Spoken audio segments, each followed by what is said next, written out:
रामकृष्ण हरी. मी दीपाली ताई दुबळे. आपण एका अभंगावरती चिंतन करणार आहोत. बीजापोटी पाहे फळ विदन करिता सकळ, तया मूर्ख म्हणावी वेडे, कैसे तुटेल साकळी. दाविलेल्या वाट वेटी धरुणी पाहे चाट, पुढील या उपाया तुका म्हणे राखे काया. तर मायबाप हो, समाजामध्ये असा एक वर्ग आहे, बरेच माणसं असे असतात की अत्यंत उतावळे असतात.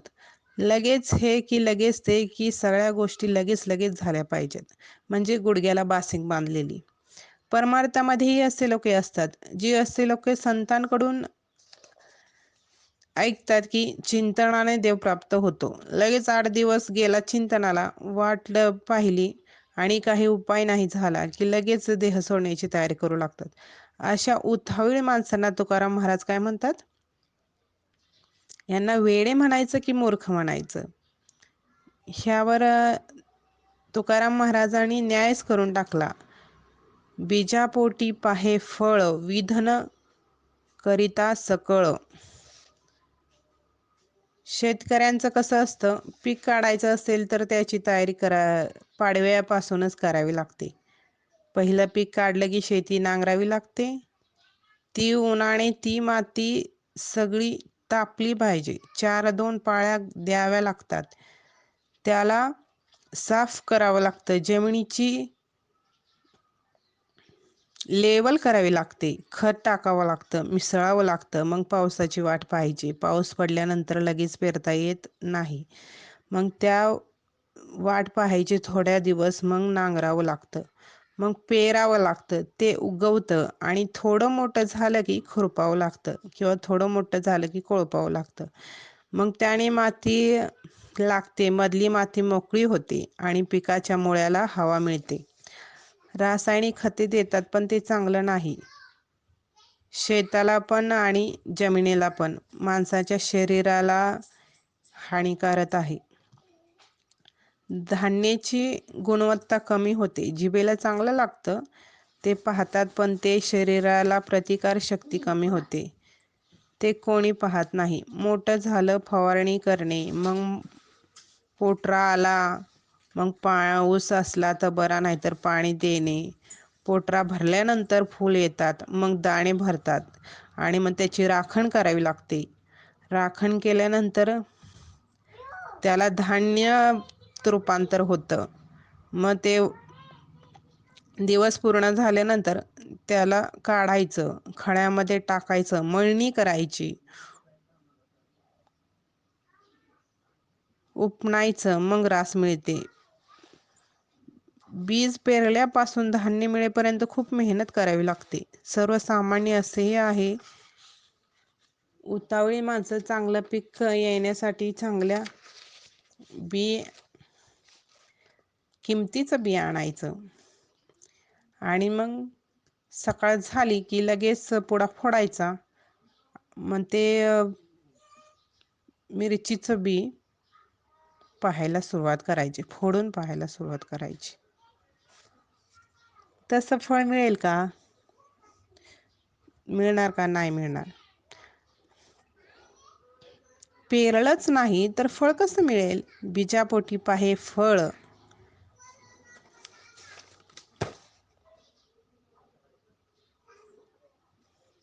कसं फळ मिळेल? मिळेल का? नाही मिळणार.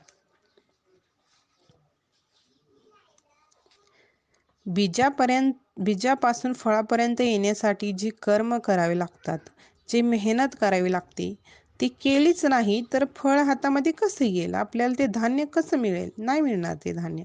तसं दुधाचं लोणी होतं, पण दुधामध्ये लोणी पाहिलं तर मिळेल का? तर नाही मिळणार. त्याची काही प्रक्रिया आहे, ती करावी लागते. ते लाल बुंद तापवावं लागतं, त्याला थंड करावं लागतं. थंड झाल्यानंतर विरजण मिसळावं लागतं आणि मग त्याचं दह्यात रूपांतर होतं. आणि काही दिवसानंतर त्याचे विरजणाचे पाणी टाकून हलवावं लागतं. मग ताक आणि लोणी वेगळं होतं. म्हणजे त्याची एक प्रक्रिया आहे. ती न करता लोणी दुधात शोधलं त्याला मूर्ख बोलतात. तुकाराम महाराज त्याला काय म्हणतात? त्याला बोलतात, त्याला मूर्ख म्हणतात. ती कधीही काहीही करतात, कितीही सांगितले तरी ते मनाला वाटेल ते करतात. त्यांचे परिणामाचा विचार न करता काहीही करतात. त्यांना तुकाराम महाराज काय म्हणतात? मूर्ख आहेत ते. मग ह्याचा सिद्धांत काय आहे की सुरुवात करतानाच लगेच साध्याला पाहू लागला तर त्याला फळ मिळेल का? नाही मिळणार. एका माणसाने ऐकलं की दान धर्म केला की स्वर्गाला जातात. मग त्याने काय केलं? बाजारामध्ये गेला, बटाट्याचं पोतं घेतलं आणि येणं जाणाऱ्यांना ते काय केलं? वाटून टाकलं. म्हणजे त्याने ते दान केलं. मग वर पाहायला लागला. मग वर पाहायला लागल्यावरती त्याचा मित्र म्हणाला की वर काय बघतोय रे? तो म्हणाला की मी आत्ताच एक बटाट्याचं पोतं दान केलंय, मग अजून कसं विमान येणं झाली मला स्वर्गात न्यायला. मग तो मित्र हसू लागला. म्हणजे तुम्ही कर्म केलं नाही तोपर्यंतच जर तुम्ही त्याची फळाची अपेक्षा करत असाल तर ते लगेच शक्य नाही. मग त्यांना तुकाराम महाराज काय म्हणतात? मूर्ख आहे. तया मूर्ख म्हणावे का वेडे.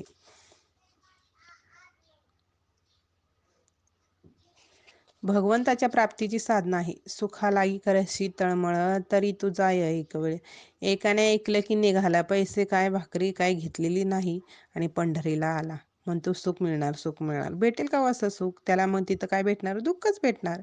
आपण आलो तर असं कसं अवगत सुखरूप होशी, जन्मजन्मीचे दुःख विसरशी. अशा प्रकारे वेळ असतात. त्यांच्यासाठी सगळा विधी करावा लागतो. तुकाराम महाराजांनी ह्या अभंगामध्ये काय सांगतात? विधी न करता भगवंत प्राप्त होईल का? दिसणार नाही, अनुभव येणार नाही. असं नाही, पण त्याच्यासाठी विधी आहे, तसाच करावा लागेल ना. विधी न करता फळ पाहायला लागला.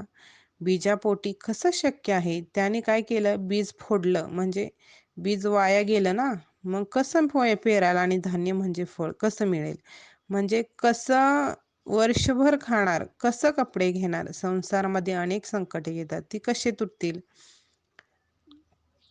तसं साकडे कसे तुटेल, तसं परमार्थामध्ये जे जन्ममृत्यूचे साधन आहे ते साधकांनी करत असताना उतावळीपणा करू नये. ते संकट कसं तुटणार? सगळ्यांना पापावर प्रायचित्त आहे. ज्यांनी आत्महत्या केलेली आहे त्यांना प्रायचित्त नाही. मग तो राहायला नाही, कसं प्रायचित्त करणार? ज्याचं त्यांनीच प्रायचित्त करायचं असतं. साकडे कसे फिटेल? जन्ममृत्यूच्या संकटातून मुक्त करणारा आहे.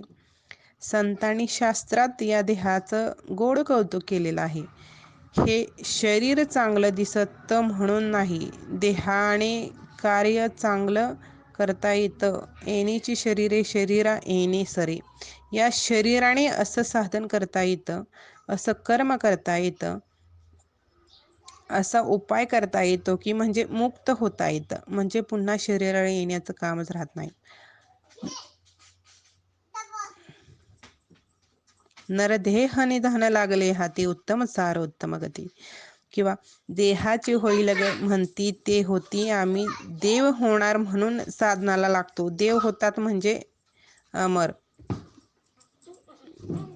देव म्हणजे सच्चिदानंद होता येतं, सच्चिदानंदत्व प्राप्त होतं. हे सामर्थ्य या मानवरूपी देहामध्ये आहे. अपवाद सोडला तर इतर देहामध्ये हे शक्ती नाही आणि काही ज्ञान नाही कोठे. कारण धर्माचं स्वातंत्र्य हे मानव देहाला आहे. याला कारण म्हणतात की कर्मभूमी आहे.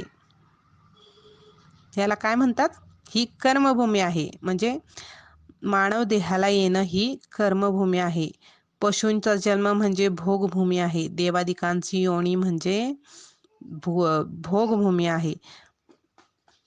मानव देह ही कर्मभूमी आहे. या देहामध्ये काहीही करता येतं. ज्याला काय करायचं आहे हे या देहामध्ये करायला मिळतं. पहिले लोक काय बोलतात देहाला? हे रेल्वे जंक्शन आहे, जसं दादर, इथून आपण कुठेही जाता येतं. तसं हा मानव देह आहे, इथून आपण आपल्या कर्मानुसार कैलासात, स्वर्गात, वैकुंठात, पाताळ लोकामध्ये, नरकामध्ये आणि परत इथेही येऊ शकतो. पण संत काय म्हणतात? या दुःखात यायचंच कशाला? अशा ठिकाणी जायचंच कशाला की दुःखाचं ठिकाण असणार आहे. जाणं येणं करायचंच नाही. नरदेही न हे न देखिले ऐसे केले या विठ्ठले तुके असे. भगवंतानी आमच्यासाठी हे केलंय की तुकाराम महाराज म्हणताय की भगवंताला सर्व संत काय म्हणतात,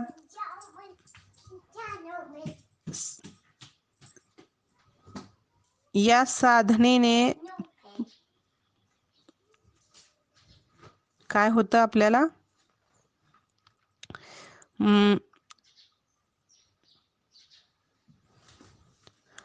असं फळ प्राप्त करून घेता येतं की तुकाराम महाराज काय म्हणतात, अशा ठिकाणी गेले की औषधाला सुद्धा काय दुःख होत नाही, दुःखाचं दर्शनच होत नाही.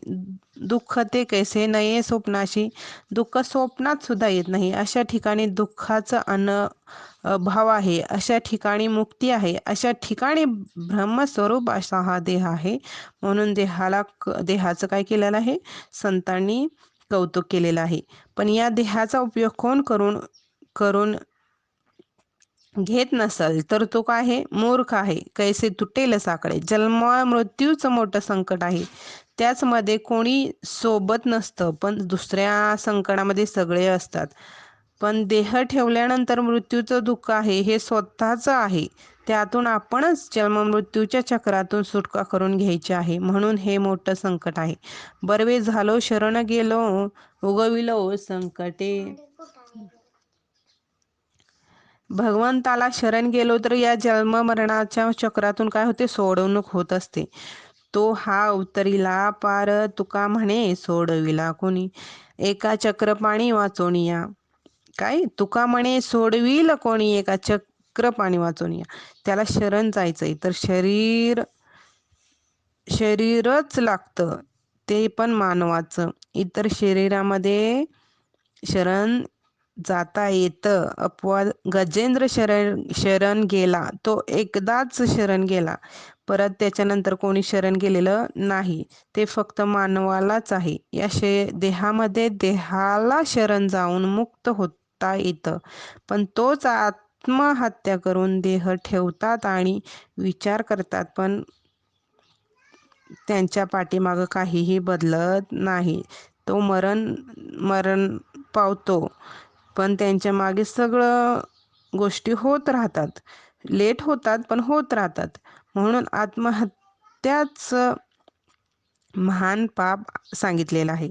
अशा लोकांना मूर्ख म्हणतात. तुकाराम महाराज अशा लोकांना काय करतात, मूर्ख म्हणतात. कारण साधनच मिटवलं तर कसं मुक्त होणार. म्हणजे शरीर हे काय आहे, आपलं साधन करण्याचं साधन आहे. म्हणून आत्महत्या काय करू नये.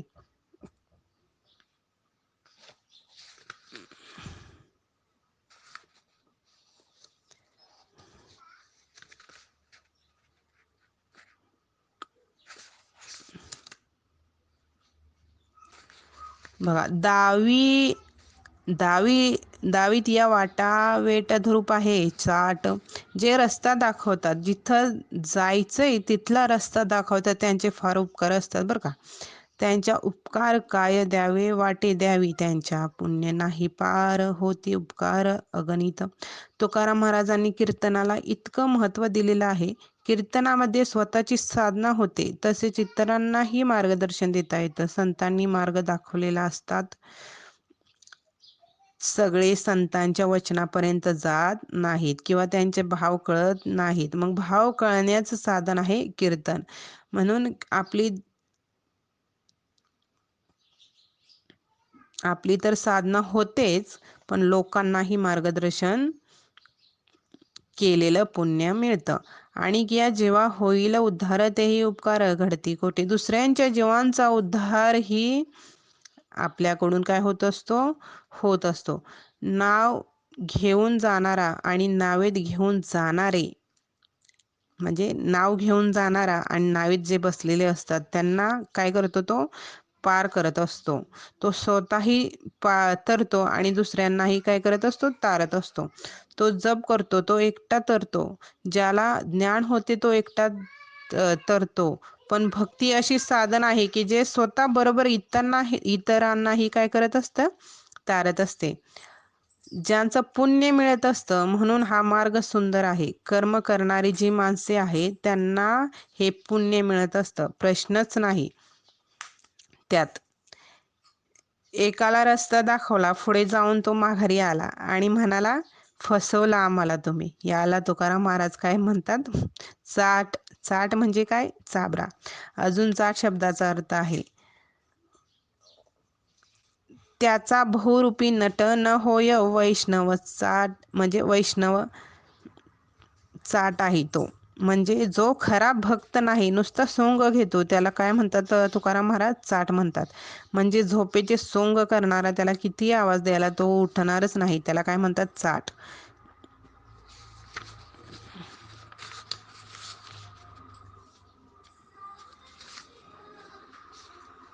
वाट दाखवणाऱ्याला पैसे घेऊन विकत घेतलेला आहे आणि पैसे देऊन विकत घेणाऱ्याला श्रद्धा असते का? नाही. तुकाराम महाराज त्यांना काय म्हणतात? चाट. तो तुकाराम महाराज म्हणतात, पुढील या उपाया पुन्हा साधन करण्याकरता ज्या शरीराने साधन करणार आहे त्या राखण करणं काय आहे? गरजेचं आहे. कार्य शरीर सोडू काय? कार्या शरीर सोडू देऊ नको, मरणाची अपेक्षा करतो तो मूर्खपणा आहे. तुकाराम महाराज काय म्हणतात? तुका मने राखे काया. म्हणजे त्या काया म्हणजे काय? शरीर. या शरीराच्या आपण साधना करण्यासाठी काय केलं पाहिजे? उपयोग केला पाहिजे. इतकं सहजासहजी मिळतं ना, त्यांना त्याची गरज लागेल. आता आपणच बघा, आपल्याला मिळालेलं आहे हे साधन, आपल्याला मोक्षाचं साधन आपल्याला मिळालेलं आहे. आपल्याला त्याच्या मागचा काहीच माहिती नाही, म्हणून आपल्याला त्याची काही किंमतच नाही. स्वस्त मिळतं, फुकट मिळतं, सहज मिळतं. किती महत्त्वाचं आहे ते कसं मिळालं हे महत्त्वाचं आहे. ते किती मिळालं ते महत्त्वाचं काय नाही. नेहमी काय होतं, मग चिंतन केलं ना, मग त्याचं आपल्याला काय होतं? महत्त्व कळत असतं. म्हणजे त्या साधनेचं महत्त्व आपल्याला कळत असतं. पण त्या साधना करण्यासाठी आपल्याला साधन म्हणजे मानव जन्म किंवा मानव देहाचं गरज असते. सोनं किती महाग आहे म्हणून आपण त्याला किती जपून ठेवतो बरं? लय जपून ठेवतो. पाक एकदम कपाटाच्या आतमध्ये टाळा मारून एकदम कुठल्या तरी कोपऱ्यामध्ये लपवून ठेवत असतो. पण मीठ गरजेचं आहे, पण ते महाग नसल्याने बाहेर काय करतो? त्याच्या गोण्या बाहेर ठेवतो. का तर ते अजून कमी किमतीचंच आहे. तसं ह्या शरीराचा उपयुक्तेपेक्षा मिळाला आहे हे महत्त्वाचं आहे. त्याचा उपयोग करून घ्यायचा आहे. काहींना मिळालाही आणि कळालाही. काहींना मिळाला पण कळाला नाही आणि मिळालेलाही नाही पण कळालेलाही नाही.